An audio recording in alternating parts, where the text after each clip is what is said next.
ልጅቷ ሌሊቱን ሙሉ ከደረሰባት ከባድ ጥቃት በኋላ በሻንጣ ውስጥ ተጭና ተዘጋች።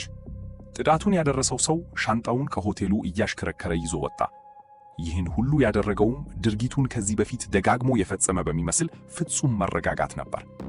በሆቴሉ ውስጥ ከሚንቀሳቀሱት ሰዎች ጋር ተደባልቆ ማንም ምንም እንዳይጠራጠር ሻንጣውን እየጎተተ አለፈ። ከዚያም በጉድጓድና በእብተት በተሞላ መንገድ ላይ ሲጓዝ ቆይቶ በመጨረሻ ማንም ወደማይገኝበት ገለልተኛ ቦታ ሲደርስ ሻንጣውን ከቆሻሻ መጣያ አጠገብ ጥሎት ሄደ። ሆን ብሎም ሻንጣውን ከፍቶት ነበር። ይህም ልጅቷ በተቻለ ፍጥነት እንድትገኝ የፈለገ ይመስል ነበር። በመደበኛ የጥበቃ ዙር ላይ የነበረ አንድ የትራፊክ ፖሊስ ሻንጣውን ሲያገኘው ልጅቷ ትንፋሽ አቆማ ነበር። ፖሊሱ ግን ተስፋ ሳይቆርጥ ወዲያውኑ ወደ ሆስፒታል ወሰዳት። አይኖቿ ምላሽ መስጠት ያቆሙ ቢሆንም ሐኪሞች ወዲያውኑ የድንገተኛ ሕይወት ማዳን ሂደት ጀምረው ከከባድ ጥረት በኋላ ሕይወቷን መታደግ ቻሉ።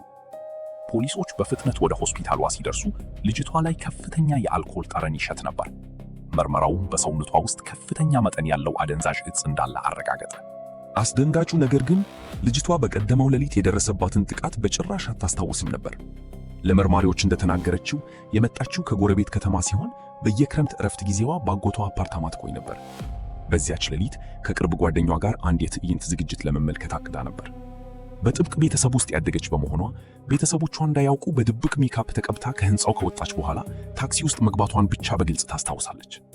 ታክሲ ውስጥ እያለች ሹፌሩ በመስታወቱ በኩል አትኩሮ ይመለከታት እንደነበር፣ በመቀጠልም የመኪናው በሮች ተቆልፈው መኪናው በፍጥነት መንቀሳቀስ እንደጀመረ በግርድፉ ታስታውሳለች። የመጨረሻዋ ግልጽ ትዝታ መኪናው አንድ ቦታ ላይ ሲቆምና ሹፌሩ ወደ ኋላኛው መቀመጫ ገብቶ አንድ ክኒን በግድ እንድትወጥ ማድረጉ ነበር። ከዚያ በኋላ የሆነው ሁሉ ጨለማ ነው። ፖሊሶች ቆሻሻ መጣያው አካባቢ ለሰዓታት ፍለጋ ቢያደርጉም ከልጅቷ የጣት አሻራ ውጪ በሻንጣው ላይ ምንም አይነት ጠቃሚ ፍንጭ አላገኙም። ሌላ ጠንካራ ፍንጭ ስላላገኙ መርማሪዎቹ ወደ አጎቷ ቤት አመሩ። አጎቷ ስለተፈጠረው ነገር ምንም ያውቀው ነገር አልነበረም። እንዲያውም አሁንም ክፍሏ ውስጥ ተኝታ እንዳለች አስቦ ነበር። ነገር ግን የመኝታ ቤቷን በር ሲከፍት እውነቱን ተረዳ። ብዙም ሳይቆይ መርማሪዎቹ በቤቱ ውስጥ የኮንሰርቱን ቲኬቶች በማግኘታቸው ልጅቷ በእርግጥ ወደ ዝግጅቱ ለመሄድ አላቀደችም የሚል ጥርጣሬ ያሳደረባቸው። ይህም አጎቷን የመጀመሪያው ተጠርጣሪ ያደረገው። ነገር ግን አጎቷ ማታ ወደ ቤት ሲመለስ ከክፍሏ ውጭ ቦርሳዋን አይቶ ቀድማ እንደተመለሰች እንዳሰበ ገለጸ። በተጨማሪም በወንጀሉ ውስጥ ሊሳተፍ እንደማይችል ለማረጋገጥ እጅግ የግል የሆነ ሚስጥሩን ለመግለጽ ተገደደ። ይህም ከጥርጣሬ ነፃ አደረገው። ሆኖም ፖሊሶቹ ከመሄዳቸው በፊት ልጅቷ ከቤት በፍጥነት ከመውጣቷ በፊት በስልኳ ላይ በጣም ተጠምዳ እንደነበር ጠቃሚ መረጃ ሰጣቸው። መርማሪዎቹ የክትትል ካሜራዎችን በመጠቀም የልጅቷን እንቅስቃሴ ተከታትለው የተሳፈረችበትን ታክሲ ለዩ። ነገር ግን የጊዜ ሰሌዳውን ሲያሰሉ ሹፌሩ ወንጀሉን ለመፈጸም በቂ ጊዜ እንዳልነበረው ተረዱ። ከዚህም በላይ የኮንሰርቱ ትኬቶች እቤት ውስጥ መገኘታቸው ልጅቷ ለፖሊስ እውነቱን እንዳልተናገረች ያረጋግጥ ነበር። ይህ ሁኔታ መርማሪዎቹን አንድ ወሳኝ ጥያቄ እንዲጠይቁ አደረጋቸው። ልጅቷ ማንን ለመጠበቅ ብላ ነው እውነቱን የምትደብቀው? የፎረንሲክ ምርመራው በሰውነቷ ላይ ከጥቃት አድራጊው የተገኘ ዲኤንኤ እንደሌለ ሲያሳይ የተገኘው ብቸኛ ፍንጭ የቅባት ንጥረ ነገር ቅሪት ብቻ ነበር። በመሆኑም መርማሪዎቹ ትኩረታቸውን ወደ ማህበራዊ ሚዲያው አዙሩ። በመለያዋ ላይ የተገኘው መረጃ እንደሚያሳየው ከሌሊቱ 2 ሰዓት አካባቢ ወደ አንድ ሆቴል መግባቷን አስመዘገባለች። ከዚያ በኋላ ግን ስልኳ ሙሉ በሙሉ ዝግ ሆነ። ስለዚህ አብዛኛው ነገር የተፈጠረው በዚያ ሆቴል ውስጥ መሆኑን ጠረጠሩ።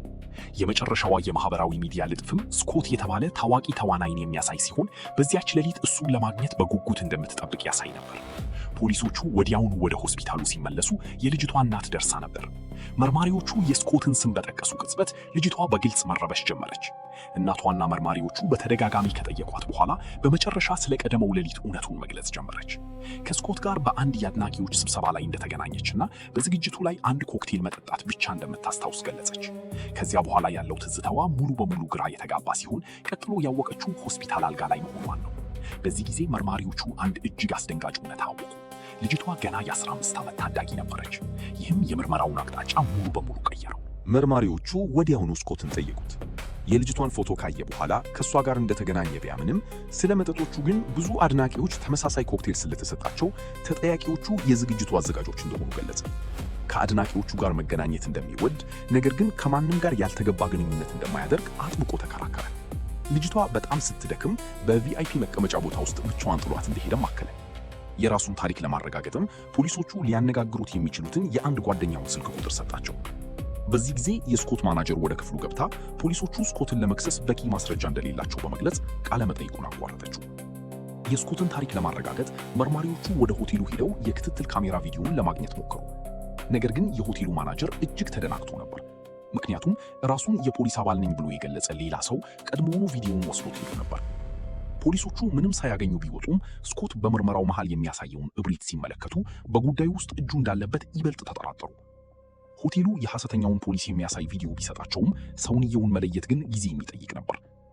የፖሊስ ካፒቴኑ ምርመራው ዳግም ልጅቷ ላይ ማተኮር እንዳለበት አመነ። ምክንያቱም ልጅቷ ተጽዕኖ ስር ከሆነች ወይም ተጠርጣሪውን ለመጠበቅ እውነቱን እየደበቀች ከሆነ ምርመራው የትም ሊደርስ አይችልም ነበር። በመቀጠል መርማሪዎቹ ከስኮት ጋር በአንድ ፊልም ላይ እየሰራ ያለውን ጆንስንን ጠየቁት። ጆንስ ልጅቷ እንደዚህ አይነት ዝግጅት ላይ ለመገኘት እንኳን በጣም ወጣት እንደምትመስል ገለጸ። በተጨማሪም ከፕሮዲውሰሩ ጋር ተወያይቶ ሲጨርስ ስኮት ቀድሞውኑ ጠፍቶ ስለነበር ከቦታው ሲወጣ እንዳላየው ተናገረ። ይህ መረጃ ስኮትን ይበልጥ አጠራጣሪ ያደረገው። መርማሪዎቹ ስለ ስኮት የቅርብ ጊዜ ፊልምን ሲያጣሩ ሙሉ በሙሉ ያልጠበቁትን ነገር አገኙ። ፊልሙ በትልቅ የማስተዋወቂያ ዘመቻ ላይ ሲሆን ታሪኩም ከዚህ እውነተኛ ጉዳይ ጋር እጅግ ተመሳሳይ ነበር። ስኮት በፊልሙ ላይ ዕድሜዋ ከአቅመ ሔዋን በታች በሆነች ልጅ ላይ ጥቃት አደርሷል ተብሎ በሐሰት የተከሰሰን ሰው ይጫወታል። በረጅም የሕግ ትግል ካለፈ በኋላም በመጨረሻ ንጹሕነቱ ይረጋገጣል። ስለዚህ አሁን ፖሊስ ስኮትን ቢከሰው ጉዳዩ የሀገሪቱ ትልቁ የዜና ርዕስ በመሆን ለፊልሙ ነፃ የማስተዋወቂያ ዘመቻ ሊሆን እንደሚችል ተረዱ። ይሁን እንጂ ዋናዋ መርማሪ ወደ ኋላ ለማፈግፈግ አልፈለገችም። ስኮት በወንጀሉ ተጠያቂ ሆኖ እስር ቤት እንዲገባ ቆርጣ ተነሳች። ነገር ግን በዚያን ጊዜ ሁሉም ነገር ተቀየረ። ማንም የማያውቀው አንድ ትንሽ የሚዲያ ተቋም የሆቴሉን የክትትል ቪዲዮ አወጣው።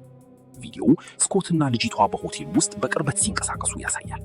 በኋላ ላይ ስኮት ብቻውን ከሆቴሉ ሲወጣ፣ ከጥቂት ጊዜ በኋላ ደግሞ ልጅቷ በፈቃዷ እሱን ተከትላ ስትወጣ ያሳያል። ቪዲዮውም እዚያ ላይ ይቋረጣል።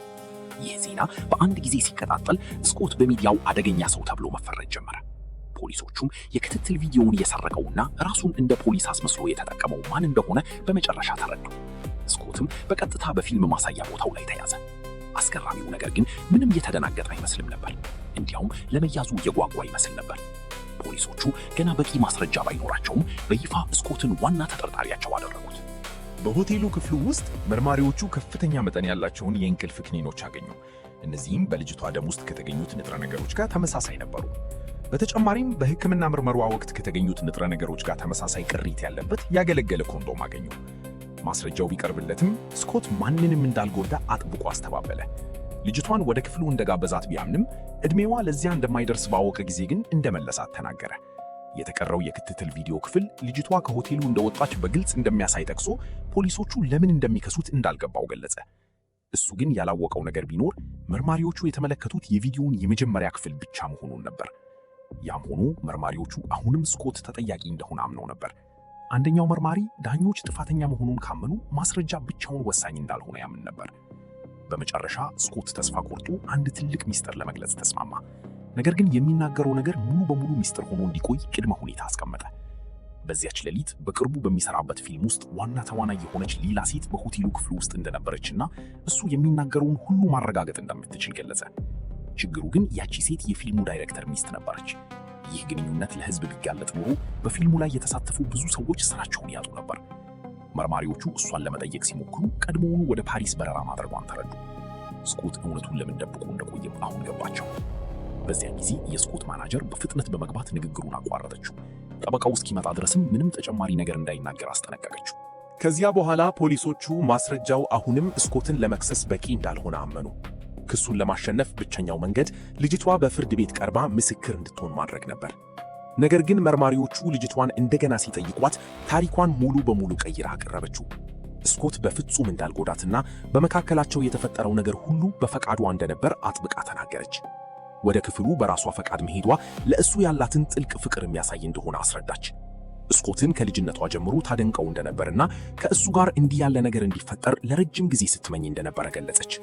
እሷ እንደምታምነው እሷና ስኮት ነፍሳቸው የተሳሰረ ጥንዶች ነበሩ። ይህ ድንገተኛ የታሪክ ለውጥ መርማሪዎቹን እጅግ አስደነገጣቸው። ካፒቴኑ ልጅቷ ስኮትን ለመጠበቅ ብላ የዋሸች እንደሆነ ቢያምኑም ዋናዋ መርማሪ ግን በዚህ አልተሰማመችም። እሷ እንዳመነችው በልጅቷ ላይ የደረሰው አሰቃቂ ጥቃት አይምሯ ራሷን ለመጠበቅ ስትል እውነታውን እንድትክድ አድርጓት ሊሆን ይችላል። ስለዚህ ጥቃቱ በእርግጥ መፈጸሙን አሁንም በጽኑ ታምን ነበር። በመቀጠልም ፖሊሶቹ ወደ ሚዲያ ተቋሙ በማምራት የክትትል ቪዲዮውን ሁለተኛ ክፍል እንዲሰጧቸው ጠየቁ። አርታዩ ግን የፕሬስ ሕጎችን በመጥቀስ አንድም የቪዲዮ ምስል ለፖሊስ እንደማይሰጥ ገልጾ እምቢ አለ። ይህ ዜና ከፍተኛ ትኩረትና ተመልካች እያመጣለት ስለነበር ቪዲዮውን አሳልፎ የመስጠት ምንም ፍላጎት አልነበረው። በማግስቱ ግን መርማሪዎቹ የተለየ ዘዴ ይዘው ብቅ አሉ። ፍርድ ቤቱ ቪዲዮው ለፖሊስ እንዲሰጥ ማዘዙን በሐሰት ነግረው አርታኢውን በካቴና አሰሩት። አርታኢው መጀመሪያ ላይ ይህን እንደ ተጨማሪ የማስተዋወቂያ ዘዴ በመቁጠር ቢተባበርም እስሩ እውነተኛ መሆኑን ሲረዳ ግን ሁኔታው ከባድ መሆኑ ገባው። በመጨረሻም ወደ እስር ቤት ተወሰደ። እዚያ ሲደርስ ማሰሩ ሙሉ በሙሉ ፖሊሶች የጠነሰሱት ዘዴ መሆኑን ተረዳ፣ ተደናገጠ። ቃሉ በሕግ ፊት እንደ ማስረጃ ሊያገለግል ባይችልም አንድ ወሳኝ ፍንጭ ግን አወጣ። የቪዲዮውን መረጃ ለሚዲያው ያቀበለችው የስኮት ማናጀር መሆኗን ገለጸ። ብዙም ሳይቆይ ማናጀሯ ለጥያቄ ተያዘች። መርማሪዎቹም እውነቱን መደበቋን ከቀጠለች እንደ ተባባሪ ወንጀለኛ ልትከሰስ እንደምትል አስጠነቀቋት። አርታኢው ሚስጥሯን እንዳጋለጠ ስታውቅ መቋቋም አቃታት። እውነቱን ለመናገርም ተገደደች። እሷ እንዳስረዳችው ስኮት ከሌሊቱ 1 ሰዓት አካባቢ ደውሎላት ወደ ሆቴል ክፍሉ እንድትመጣ ጠይቋት ነበር። እዚያ ስትደርስ የ15 ዓመት ታዳጊ አልጋው ላይ እንዳለችና ሁኔታው እጅግ ከባድ እንደሆነ ተረዳች። መፍትሄ ለማፈላለግም ርካሽ ሻንጣ ገዛች። ልጅቷን በውስጡ አድርገው ሻንጣውን ከሆቴሉ ይዘው ወጡ። በክፍሉ ውስጥ ምንም አይነት የልጅቷ ምልክት እንዳይቀር የጣት አሻራዎችን አጸዳች። የአልጋውንም ልብሶች አስወገደች። ነገር ግን በኋላ ላይ ለሚዲያ ተቋሙ መረጃ መስጠቷና አዳም የሆቴሉን የደህንነት ቪዲዮ ማውጣቱ ችግሩን የበለጠ አወሳሰበው። ወደ እስር ቤት መግባት እጅግ አስፈርቷት ስለነበር ማናጀሯ በመጨረሻ ሙሉ በሙሉ ተሰበረች።